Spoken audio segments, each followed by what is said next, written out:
Lecture in PhD 1010. This is an intro to wellness. And so, where we're going to start this conversation, this course off with, is we want to talk about wellness, and that's kind of where this whole course is around is this term wellness. And so, with that, you need to think about wellness, and you've probably heard the term wellness more than likely, but it probably isn't something you heard your entire life. You probably more heard of this term health over wellness for many years, especially when you were younger. You heard a lot about health and health concepts, and then over the last number of years, maybe you've heard more wellness kind of talk coming in. And so we wanted to kind of discuss the difference between, or is there a difference between health and wellness, and then where do we go from there? And so when we look at it, there is a difference between health and wellness, but it's not a very clear difference. It's not the easiest thing to define. Both health and wellness are can be hard to define. There are agreed upon definitions, but they're not always fully agreed upon. There may be parts of them that aren't. And so when we look at that, health typically is just looking at the presence or the absence of an illness or an injury. And it's mostly things that are uncontrollable when we think about health. So it could be whether you're getting the COVID-19 virus or tuberculosis or the flu or whatever. It's simply, do you have it or do you not? Do you have a broken leg or do you not?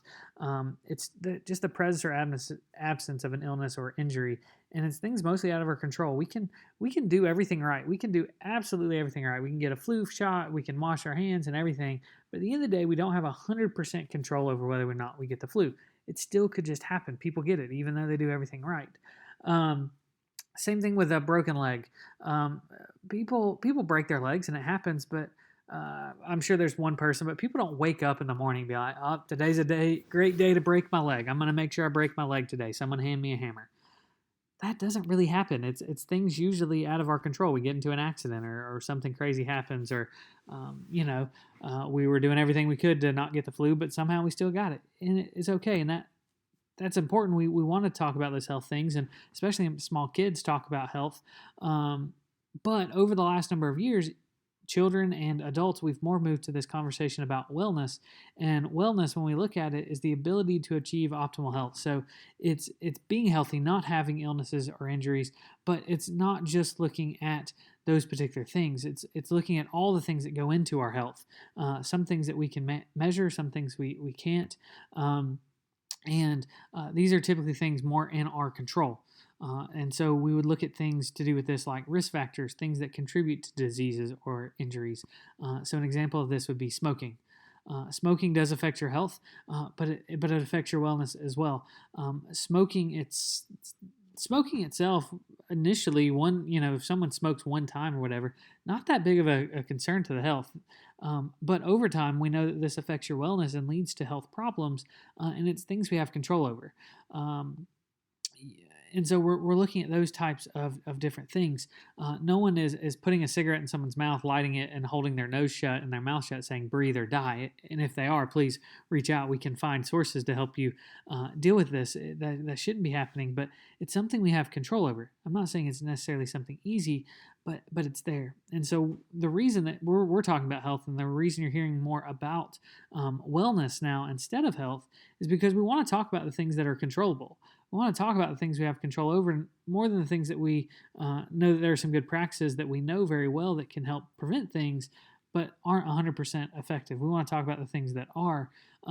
And we'll talk about why health is more talked about and why health isn't as big of a deal as it used to be, but wellness is a much bigger deal.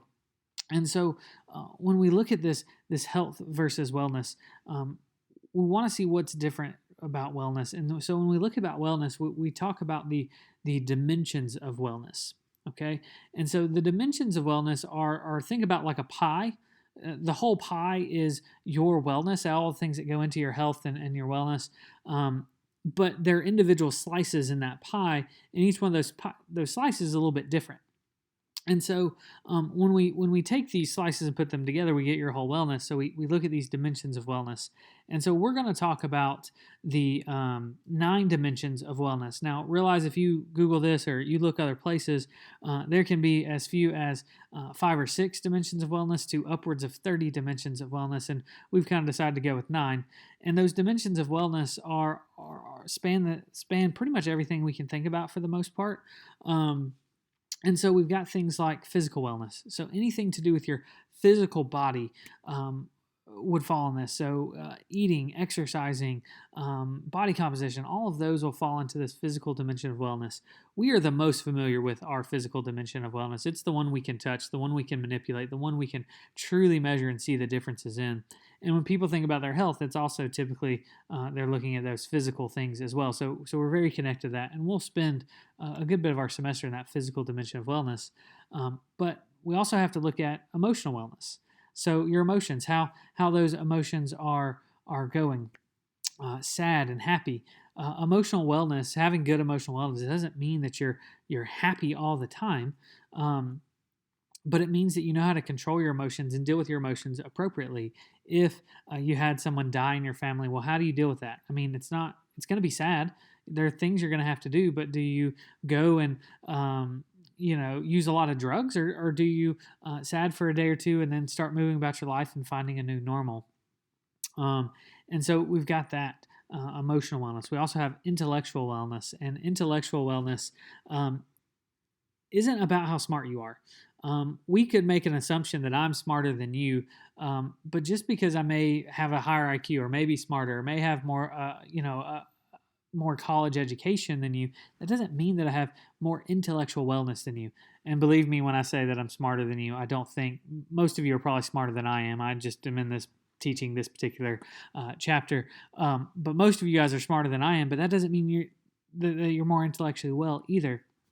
And so with intellectual wellness, we're saying, are you throughout your daily life, are you challenged intellectually, challenged but not overly challenged and not underly challenged? If I was to ask you to build a rocket to get to Mars, well, some of you, for most of us, that's going to be too much. There's no possible way we could do that. We're not going to be intellectually well, no matter what resources you give us.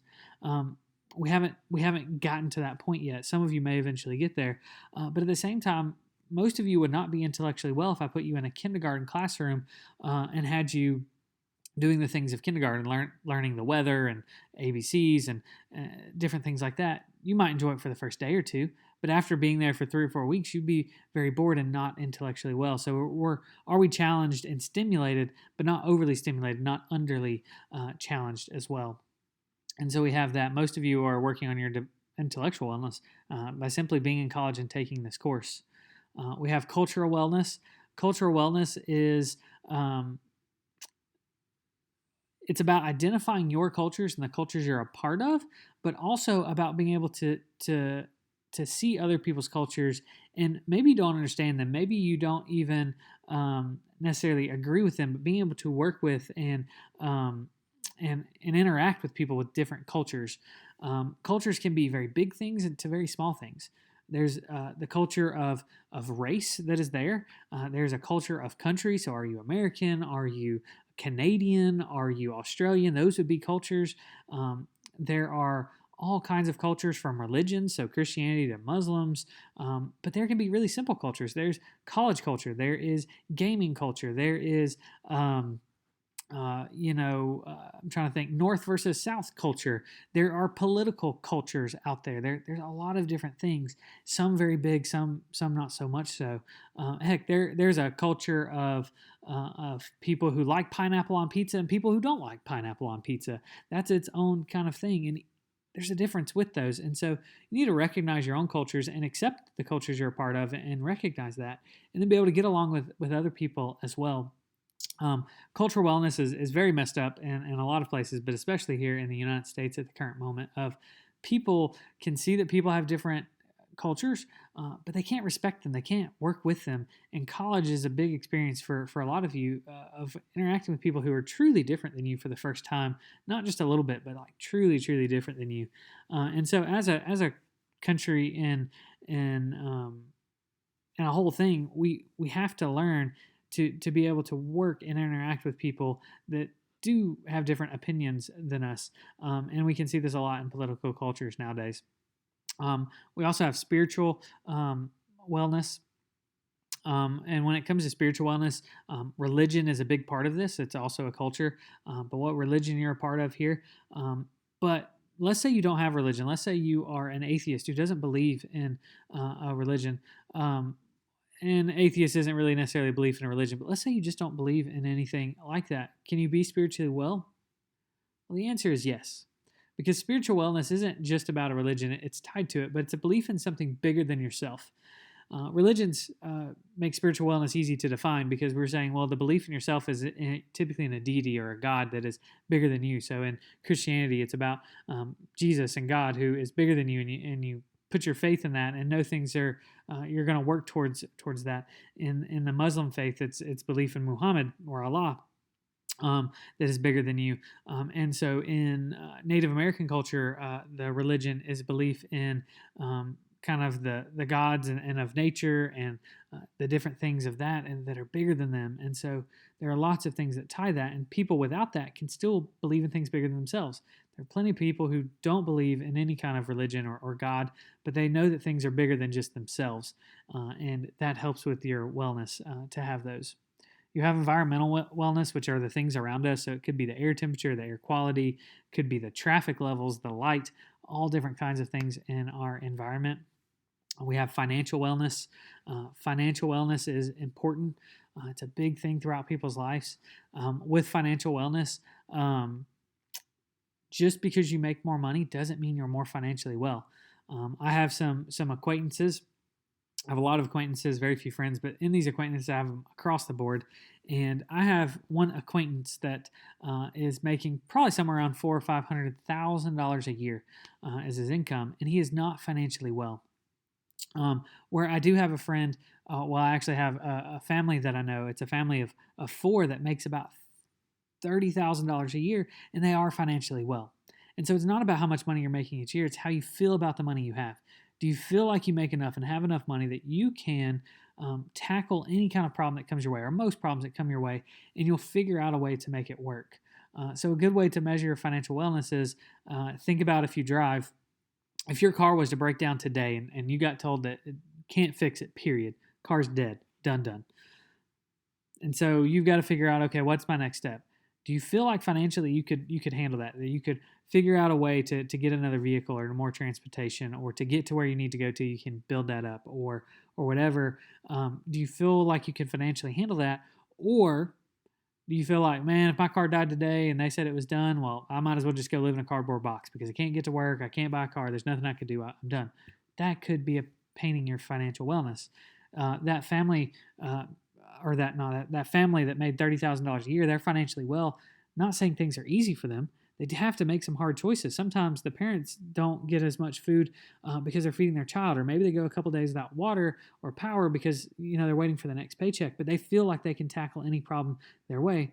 However, the guy who makes $500,000 a year always feels like he needs more. He doesn't feel like he has enough to do the things he wants to do or accomplish a task or whatever. And so it has to do with a little bit about how you manage your money as well, but it's also this feeling. And so you can be financially well at any income, but sometimes having more income does make it a little bit easier, but it doesn't necessarily. We then have occupational wellness. So kind of think your job. All of you guys have a job right now of being a student, but you may have another job, and a lot of you probably aren't occupationally well at the moment because, well, you probably you're in college to maybe get a job that you'd be occupationally well in. Occupationally well doesn't mean that you're in your dream job, but it does mean that you find at least some satisfaction and enjoyment in your job. It could be through coworkers. It could be the fact that you're doing something to help people out. Usually with occupational wellness, it pays at least appropriate for what you're doing. Maybe it doesn't pay the most in the world, but you're content with the pay you're getting for the work you're doing. And so it's challenging and you enjoy the occupation, and so that's there. And then finally, we have social wellness. So how do you interact with others? How do you handle conflict and things like that? Social wellness is very big as well, and how we interact with others and communicate with others. With all these being together, you can tell, like as I'm talking about them, that they are different pieces. They are each individually different, but at the same time, they're all connected. It's hard to talk about one dimension of wellness while not talking about the others. And so, with this dimension of wellness, they are all integrated and connected. And so, affecting one of these, if your physical wellness starts to improve, that can help your emotional and intellectual wellness. They all are tied together, and so it's really important to remember that as you're looking at these particular things. And so, since we've now kind of talked about this dimension of wellness and the different components of it, these dimensions of wellness, we want to talk about, well, how things have changed. Why are we focusing on this wellness as much as we are, and not as much on the health piece that we already kind of talked about? And so, part of that reason is that people are living longer. The average age of your life, you're expected to live somewhere into your 80s, where people 100 years ago were only expected to live into their 50s and 60s. And the reason for that is various reasons, but people today die of less what we call infectious diseases. So think about like tuberculosis or the flu. If you develop a cough, are you worried about that cough killing you? Today, not so much. But 100 years ago, people could literally get a cough and then in a few weeks be dead. They were literally worried about getting sick. And so these infectious diseases are what were killing people 100 years ago more. They were worried about dying from things like influenza and tuberculosis. And so we learned what caused those. And so over the last 100 years, we've improved our health through those types of things. Like we all know to wash our hands, and we've developed vaccines, and we've got better medicine and antibiotics that help us not worry about these infectious diseases, and the things that are likely to kill us through that are health related components, because we've learned how to manage those and prevent those better.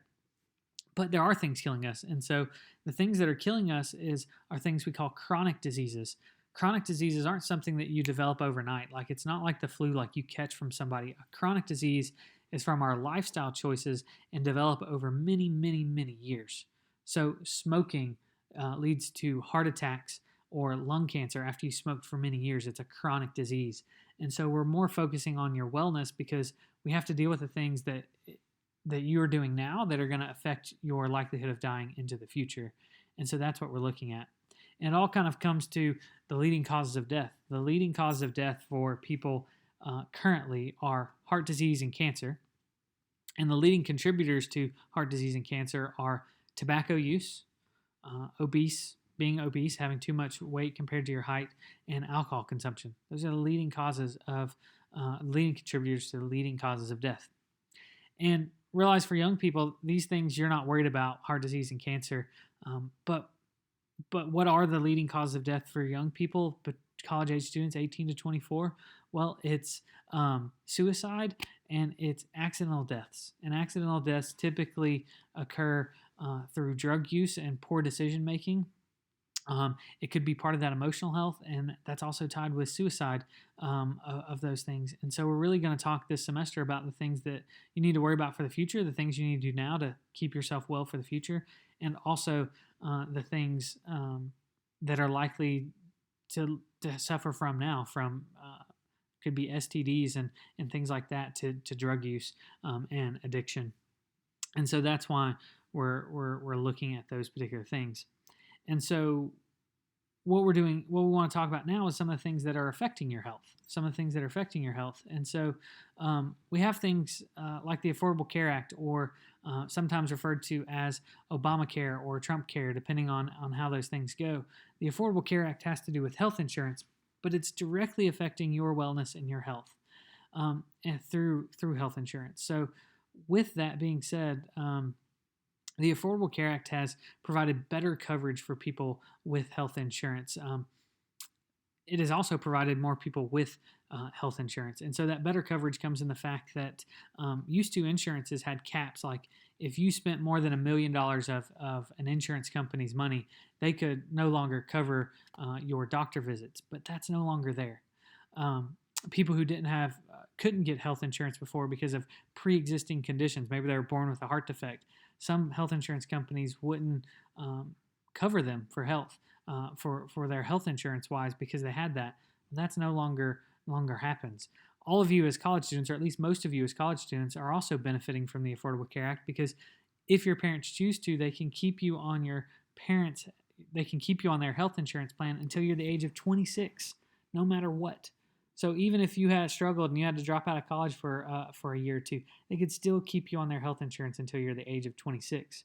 We're used to, as soon as you turned 18, if you were not a full-time student and could prove that you were a full-time student, you could be dropped, or you would be dropped from health insurance coverage. Realize cost. The Affordable Care Act has affected the cost of health insurance. For some people, it has lowered it. For many people, it has raised it, and so that's a concern as well. Because if it's more expensive, you're less likely to get it or to use it. Care. Care has been affected. Some people have way better care because they actually have care, while other people, maybe that care has gone down. Think about the last time you went to the doctor. How long did you actually get a talk with your doctor or see your doctor? Sometimes, in some cases, it's a matter of a couple of seconds to less than a minute, or maybe a couple of minutes. We're used to doctors may spend 30, 40 minutes with you talking about who you are, because there's a lot of we can learn about your health and your wellness and what's going on in your life by talking to you a little bit longer than 2 or 3 minutes. My doctor that I currently use when I go in for my checkup once a year, my physical, we talk for about 30 to 40 minutes, and it's not always about my health or whatever, but it's giving her a picture of what I do in my life to kind of paint that picture as I get older if I do start having problems. And then finding a plan has become easier with the Affordable Care Act, because you don't have to call an insurance company directly to figure out what you're getting, to figure out what health insurance you can get. There's a website or a telephone number you can call that's standardized to let you know what health insurance you can receive. If you work for a company, they offer you those same kinds of things. And so this is one thing that's affecting your health, whether you've truly experienced it or not. It's something that's played a role in your wellness as you've gone throughout time. We also have the Healthy People